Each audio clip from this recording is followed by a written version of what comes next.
A Associação Brasileira de Internet nasceu com o objetivo principal de apoiar as empresas de internet no Brasil. Em 2021, a Abranet completa 25 anos. E para comemorar a data, estamos fazendo um hot site específico e uma edição especial da revista impressa. Para isso, estamos entrevistando uma série de personalidades que marcaram aquela época e que são importantes até hoje. E o convidado de agora é Luiz Molento, que esteve lá atrás, né, junto, acompanhou a criação da Abranet. Luiz, muito obrigada por aceitar nosso convite e conceder e bater esse papo com a gente. Muito obrigado a vocês pelo convite, pela delicadeza em me convidar para participar dessa importante data. Nós que agradecemos.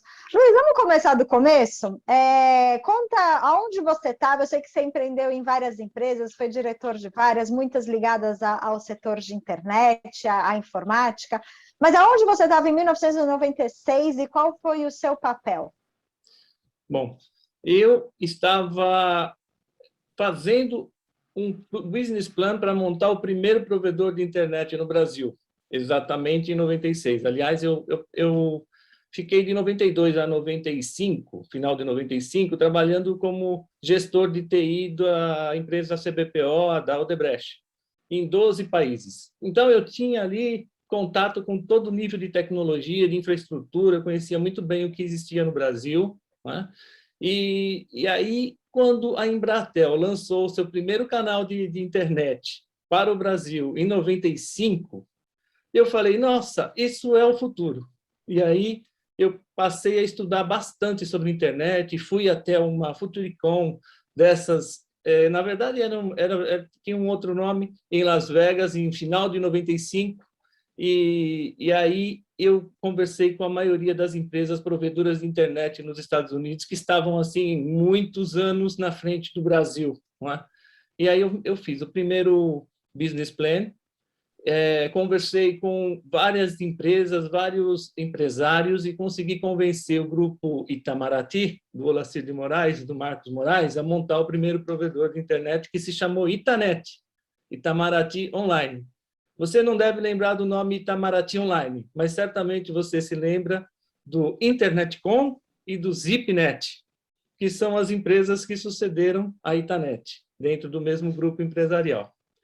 Então, quando eu montei a Itanet, nós fizemos a parceria com a Netcom, que era o maior provedor de internet dos Estados Unidos, residencial, tinha 1 milhão de assinantes em 95, não é? E, a partir daí, a Itanet começou a deslanchar. Eu fiquei na Itanet durante 1 ano e 4 meses e logo mais fui convidado para integrar uma empresa, montar e integrar uma empresa de acessos para o Grupo Folha UOL. Eu fui contratado pelo Grupo Folha UOL para montar a Acesso Net. Mas durante 96, que foi onde tudo praticamente aconteceu, eu conheci as pessoas que estavam ligadas ao meio de internet, o doutor Antônio Tavares, o DM, não é? Outras pessoas de importante renome, que algumas já não estão mais conosco, né? Bem como as pessoas que cuidavam da infraestrutura, basicamente da Embratel e da Telefônica aqui em São Paulo. A Embratel teve um papel fundamental na internet, no começo da internet, aqui no Brasil. Né? Então, a partir daí, nós então achamos que merecia realmente um tratamento especial e com o Tavares nós montamos o estatuto e associado a diversos doutores, doutor Tranchesi, doutor Moutinho, doutor Lavieri, na época, né? Nós fizemos aí o estatuto e montamos a Abranet. Você falou, deixa eu só fazer que foi aos Estados Unidos, né? Nessa época que você estava montando o provedor, viu o mercado lá e o mercado do Brasil ainda era muito embrionário. Você consegue fazer uma comparação desses dois cenários naquela época? Consigo, claro. O Brasil não estava preparado para nada. Nós tínhamos que construir tudo e remodelar a infraestrutura no Brasil. Para você ter uma ideia, nos Estados Unidos, eles entregavam, através de conexões residenciais e principalmente para as empresas, circuitos com 24 canais de telefonia. Aqui no Brasil era linha por linha em fio de cobre, não é? E lá eles tinham um padrão T1, no Brasil nós tínhamos um padrão E1. Só que nós não tínhamos fibra ótica instalada, não tínhamos os E1s implementados e não havia empresa no Brasil com infraestrutura maior do que 10 linhas, 15 linhas, porque cada linha normalmente atende a 10 usuários de uma maneira geral numa empresa. Então, uma empresa com 1.000 funcionários tinha lá 100 linhas, não é? Ou até menos do que isso, 30 linhas já atendia a empresa como um todo. Eu fui, a primeira vez pedir linha na Telefônica, eu pedi 400 linhas, para poder fazer o meu primeiro provedor. Era o Michele Galgano e o Francisco Gialuizzi, que estavam lá na Martiniano de Carvalho. Eles falaram, você está louco, não existe isso no Brasil. Falei, não existia, porque agora vai passar a existir. E eles passaram uma fibra ótica na Paulista só para me atender, a Telefônica. E aí nós recebemos os circuitos E1s e fizemos uma revolução aqui nas linhas telefônicas no Brasil.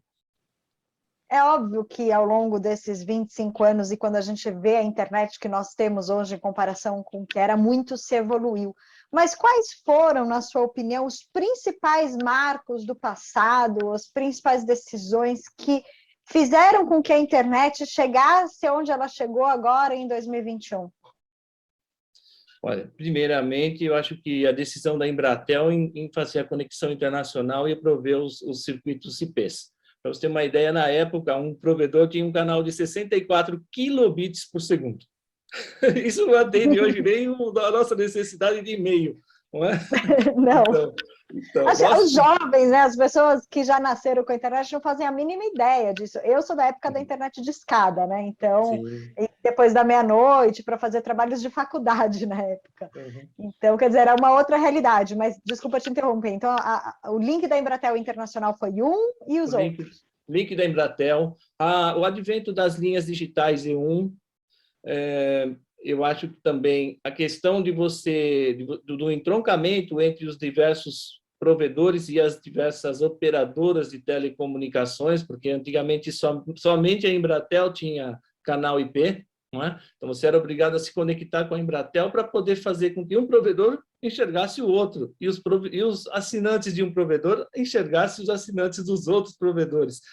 Nós tivemos que mudar a questão da comutação telefônica, porque antigamente era linha de escada, como você mesmo descreveu, não é? E comutação telefônica para uma ligação de voz dura 5 minutos. Uma ligação de internet durava 1 hora. Então, as centrais telefônicas não estavam preparadas. Então, tivemos que fazer uma remodelação, inclusive, do entroncamento entre as centrais telefônicas para fazer com que um usuário, por exemplo, que estivesse no Brooklyn, pudesse acessar um provedor que estava lá na Paulista. Então, como é que você consegue fazer 400 usuários desses ficarem conectados durante 1 hora com a infraestrutura que existia na época? Então, as operadoras tiveram que se remodelar. Então, esse foi um grande passo. A segunda é se interconectar, que era muito difícil. Nós não tínhamos equipamentos no Brasil, todos os equipamentos eram importados. A maioria dos profissionais não eram qualificados para trabalhar com internet, então nós tivemos que qualificar esses profissionais. Então, dentre os que existiam disponíveis, a gente teve que selecionar e treinar, para que pudéssemos fazer o serviço inovativo, completamente diferente daquilo que existia. E, a partir daí, nós fomos, então, nos desenvolvendo. Passou 1997, veio 1998, e aí veio, com a passagem desses anos, a privatização das telecomunicações no Brasil. Esse foi um momento fundamental, porque, a partir daí, nós pensávamos que teríamos grandes competições, não é? Teríamos uma maior oferta. Começamos pensando naquele mundo ideal delineado pelo Sérgio Mota, que era o nosso ministro das telecomunicações naquele momento, né? E aí foi criada a Anatel. A Anatel passou, então, a administrar toda a questão de telecomunicações, mas ela não entendia nada de internet. Aliás, a internet estava fora desse pacote, porque a internet era serviço de valor adicionado. Serviço de valor adicionado... É importante norma 4, né? Exatamente. Serviço de valor adicionado, era provido por provedores de internet, não por empresas de telecomunicações, né?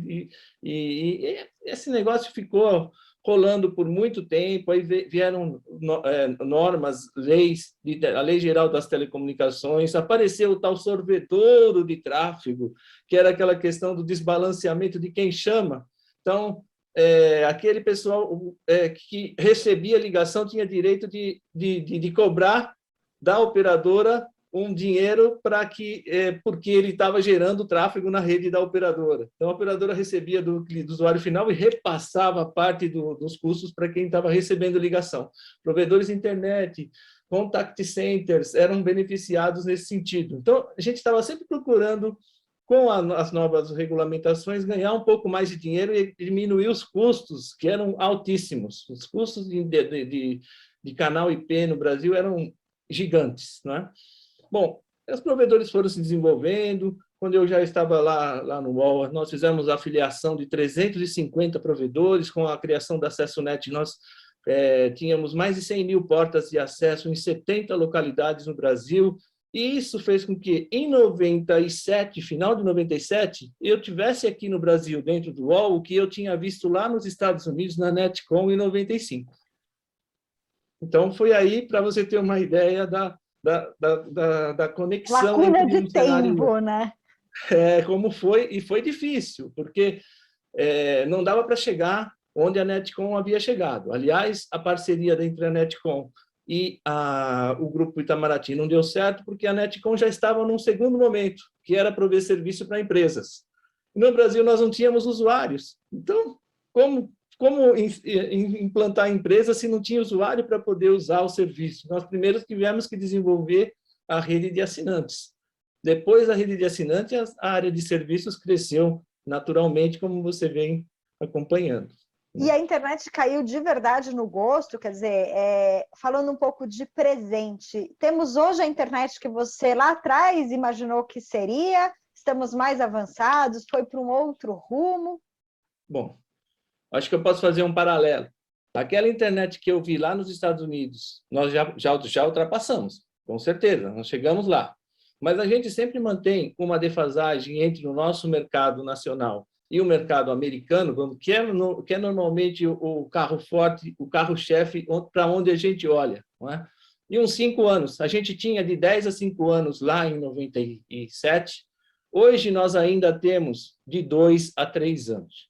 Então, a internet no Brasil se desenvolveu bastante, muito. Nós saímos da questão do acesso, passamos para a área de serviços e concentração de dados, os data centers, as interconexões de redes, mas nós ainda não temos a capacidade instalada que os Estados Unidos, por exemplo, têm. Né? Então, por exemplo, eu que tenho uma casa na praia, lá no litoral norte, eu não tenho mais do que 8 megas. Não adianta você chegar lá com um celular 5G, não vai funcionar. Não é? Aqui em São Paulo, nós não temos o 5G ainda, temos aí algumas experiências que estão acontecendo aqui na capital e no interior, nas áreas rurais. Não é? Então, as operadoras não conseguem andar conforme a tecnologia se desenvolve lá fora, porque aqui no Brasil nós temos um outro aspecto, que também acontece lá fora, mas lá fora é mais rápido. A burocracia do desenvolvimento das regulamentações. Não é? Então, a regulamentação vai atrás da tecnologia e aqui demora mais ainda. Então, a tecnologia está disponível, nós temos 2 anos de regulamentação. Então, a gente está sempre atrás, não tem como andar para e passo. E olhando para o futuro, o que você imagina que vai acontecer? Quais serão os principais marcos? Dá para a gente fazer um exercício de futurologia? Dá para fazer. E eu não acho que esse exercício dá bons resultados. Por quê? Eu não sei. A gente, na verdade, o futuro a Deus pertence, né? Como nós sempre dizemos. Mas hoje nós estamos na era da transformação digital, do blockchain, da inteligência artificial, do machine learning, da internet das coisas, não é? E amanhã, você falou, o futuro, vamos pensar 25 anos? 25 anos, dizem os estudiosos, dizem os cientistas, que a máquina superará o homem. E quando a máquina superar o homem, o homem vai perder o controle das coisas. E aí a máquina pode decidir que o homem é um problema. Não é? Espero que não Eu decida. espero que isso não aconteça, porque senão o filme a gente já assistiu.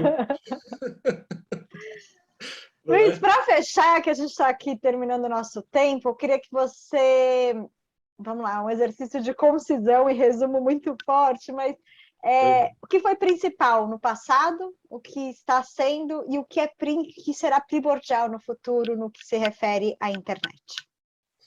Olha, o que foi principal no passado foi muito estudo, muita pesquisa para poder fazer as coisas certas pela primeira vez. Então, eu diria que alguns dos provedores não deram certo porque eles não pesquisaram, não souberam fazer. Eu posso te dar um exemplo? O Sol. Você se lembra do Sol? Ele passou tão rápido que ninguém lembra, mas Sol significa SBT Online. O SBT Realmente, Online, deste eu não lembro. não lembra? Foi um projeto que o Silvio Santos tentou fazer e pensou em usar as retransmissoras da rede que estavam já em todo o Brasil. Esse foi o principal motivo pelo qual eu fui contratado lá no Grupo Folha, porque eles tinham um medo terrível de que o Sol aparecesse com muita força e tomasse a internet no Brasil, porque eles estavam ganhando tempo, eles tinham uma infraestrutura pronta para poder começar a operar. Eu cheguei lá e falei, eles me perguntaram assim, o Sol vai funcionar? Comunicação via satélite funciona para a internet? Eu falei, funciona. Mas aí eu falei o seguinte, quando eu falei sim, funciona, eles caíram na cadeira, né? Mas eu falei, se eu tivesse que fazer, não faria assim. E aí pronto. E eu fiz, então, um projeto que eu tinha começado, eu tinha estudado para o Grupo UOL, e o UOL, em um ano, tinha 1 milhão de assinantes. E isso foi um marco que fez com que a internet no Brasil realmente deslanchasse como deslanchou, né? Permitindo que os serviços se desenvolvessem da maneira rápida como aconteceu, né? Agora, Presente e futuro. presente e futuro. O presente, eu acho que a gente está dependendo do celular até para fazer as nossas reuniões, né? Então, o celular é a vida de todos hoje que usam conexão na internet. Eu acho que daqui a pouco a pessoa vai nascer, não vai ganhar o nome, vai ganhar um endereço IP, né? Os endereços IP já se proliferaram, de modo que hoje, se a gente pegar uma área de 1 centímetro quadrado, com os novos endereços IPs padrão IPv6, daria para cobrir a superfície da Terra 7 vezes, para atender esse 1 centímetro quadrado em termos de endereço IP. Ou seja, dá para dar endereço IP para formiga hoje, não é? Com isso que a gente tem. Então, a internet das coisas vai funcionar, nós já temos isso realizado, e o futuro, me preocupa a questão das máquinas e da inteligência artificial estar aí, está muito perto da gente. Então, é bom que a gente cuide da segurança e do controle disso, porque senão a gente vai ficar para fora. Então, vai ser o dia em que a Terra parou, mas a revolução das máquinas. Muitíssimo obrigada, Luiz Molento, por conceder tempo e participar da entrevista especial em comemoração aos 25 anos da Abranet. Foi um prazer conversar com você. Um grande prazer conversar com você, estou sempre à disposição e muito obrigado pela oportunidade, pelo convite. E para você que está nos assistindo, veja o especial completo em abranet.org.br. Até a próxima!